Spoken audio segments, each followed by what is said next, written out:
चतुर्थोऽध्यायः। ध्यानम्। ॐ कालाभ्नाभाम् कटाक्षैररिकुलभयदाम् मौलिबद्धेन्दुरेखाम् शङ्खम् चक्रम् कृपाणम् त्रिशिखमपि करैरुद्वहन्तीम् त्रिनेत्राम् सिंहस्कन्धाधिरूढाम् त्रिभुवनमखिलम् तेजसा पूरयन्तीम् ध्यायेद्दुर्गाम् जयाख्याम् त्रिदश परिवृताम् सेविताम् सिद्धिकामैः। ॐ ऋषिरुवाच शक्रादयः सुरगणा निहतेति वीर्ये तस्मिन् दुरात्मनि सुरारिबले च देव्या ताम् तुष्टुवः प्रणति नम्रशिरोधराम् सा वाग्भिः प्रहर्ष पुलकोद्गमचारुदेहाः देव्या यया ततमिदम् जगदात्मशक्त्या निःशेषदेवगणशक्तिसमूहमूर्त्या तामम्बिकामखिलदेवमहर्षिपूज्याम् भक्त्या नतास्म विदधातु शुभानि सा नः। यस्याः प्रभावमतुलम् भगवाननन्तः ब्रह्मा हरश्च न हि वक्तुमलम् बलम् च सा चण्डिकाखिलजगत्परिपालनाय नाशाय चाशुभभयस्य मतिम् करोतु। या श्रीस्वयम् सुकृतिनाम् भवनेष्वलक्ष्मीः पापात्मनाम् कृतधियाम् हृदयेषु बुद्धिः श्रद्धा सताम् कुलजनप्रभवस्य लज्जा ताम् त्वाम् नतास्म परिपालय देवि विश्वम्। किम् वर्णयाम तव रूपमचिन्त्यमेतत् किम् चातिवीर्यमसुरक्षयकारि भूरि किम् चाहवेषु चरितानि तवाद्भुतानि सर्वेषु देव्यसुरदेवगणादिकेषु हेतुः समस्तजगताम् त्रिगुणापि दोषैः न ज्ञायसे हरिहरादिभिरप्यपारा सर्वाश्रयाखिलमिदम् जगदंशभूतम् अव्याकृता हि परमा प्रकृतिस्त्वमाद्या। यस्याः समस्तसुरता समुदीरणेन तृप्तिम् प्रयाति सकलेषु मखेषु देवी स्वाहासि वै पितृगणस्य च तृप्तिहेतुः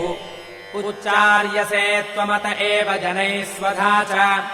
या मुक्तिहेतुरविचिन्त्य महाव्रता त्वम् अभ्यस्यसे सुनियतेन्द्रियतत्त्वसारैः मोक्षार्थिभिर्मुनिभिरस्तसमस्तदोषैः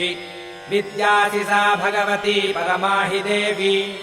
शब्दात्मिका सुविमलर्घ्यजुषाम् निधानम् उद्गीतरम्यपदपाठवताम् च साम्नाम् देवी त्रयी भगवती भवभावनाय वार्ता च सर्वजगताम् परमार्तिहन्त्री मेधासि देवि विदिताखिलशास्त्रसारा दुर्गासि दुर्गभवसागरनौरसङ्गा श्रीः कैटभारिहृदयैककृताधिवासा गौरी त्वमेव शशिमौलिकृतप्रतिष्ठा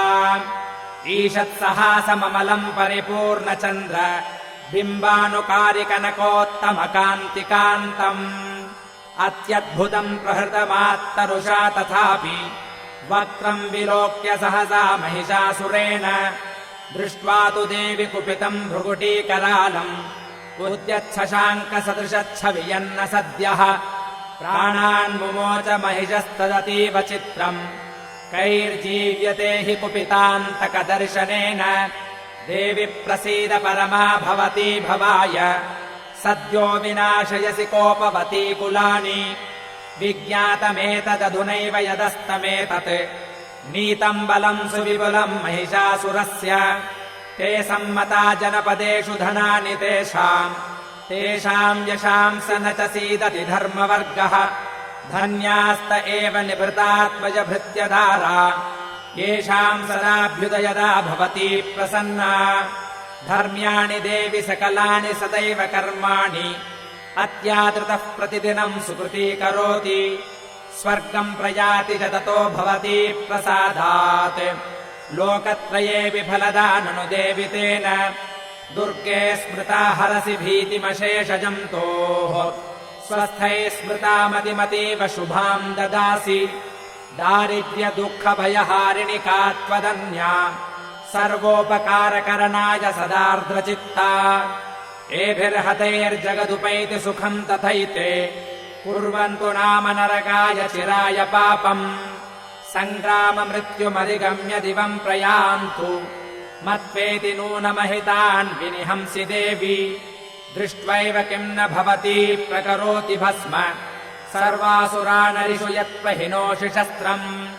लोकान् प्रयान्तु रिपवोऽपि हि शस्त्रपूता इत्थम् मतिर्भवति तेष्वपितेति साध्वी खड्गप्रभानिकरविस्फुरणैस्तथोग्रैः शूलाग्रकान्तिनिवहेन दृशोऽसुराणाम् यन्नागता विलयमंशुमदिन्दुखण्डयोऽज्ञाननम् तव विलोकयताम् तदेतत् दुर्वृत्तवृत्तशमनम् तव देवि शीलम् रूपम् तथैतदविचिन्त्यमतुल्यमन्यैः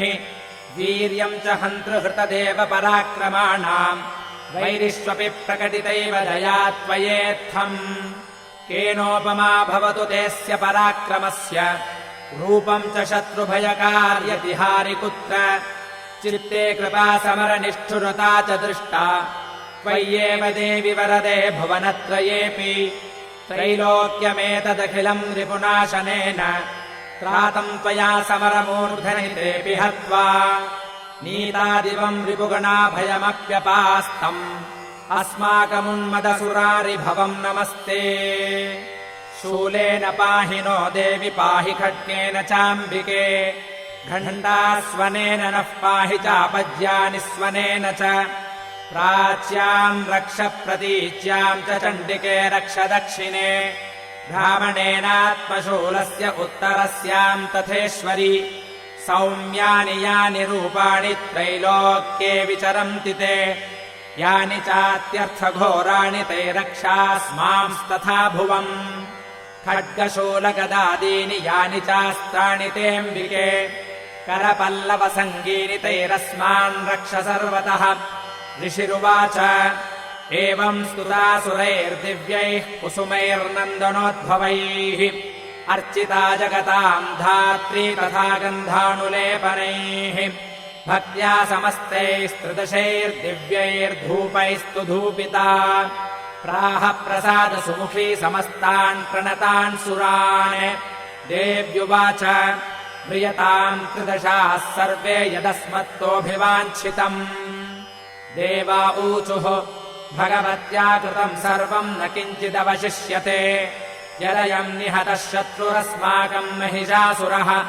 यदि चापि वरो देयस्त्वयास्माकम् महेश्वरि संस्मृता संस्मृता त्वम् नो हिंसेथाः परमापदः यश्च मर्त्यस्तवैरेभिस्त्वाम् स्तोष्यत्यमलानने तस्य वित्तर्ति विभवैर्धनदारादिसम्पदाम् वृद्धये स्मत्प्रसन्ना त्वम् भवेथाः सर्वदाम्बिके ऋषिरुवाच इति प्रसादिता देवैर्जगतोऽर्थे तथात्मनः तथेत्युक्त्वा भद्रकाली बभूवान्तर्हिता नृप इत्येतत्कथितम् भूपसम्भूता सा यथा पुरा देवी देवशरीरेभ्यो जगत्त्रयहितैषिणी पुनश्च गौरी देहात् सा समुद्भूता यथा भवत् वधाय दुष्टदैत्यानाम् तथा शुम्भनिशुम्भयोः रक्षणाय च लोकानाम् देवानामुपकारिणी तच्छृणुष्व मया ख्यातम् यथावत् कथयामि ते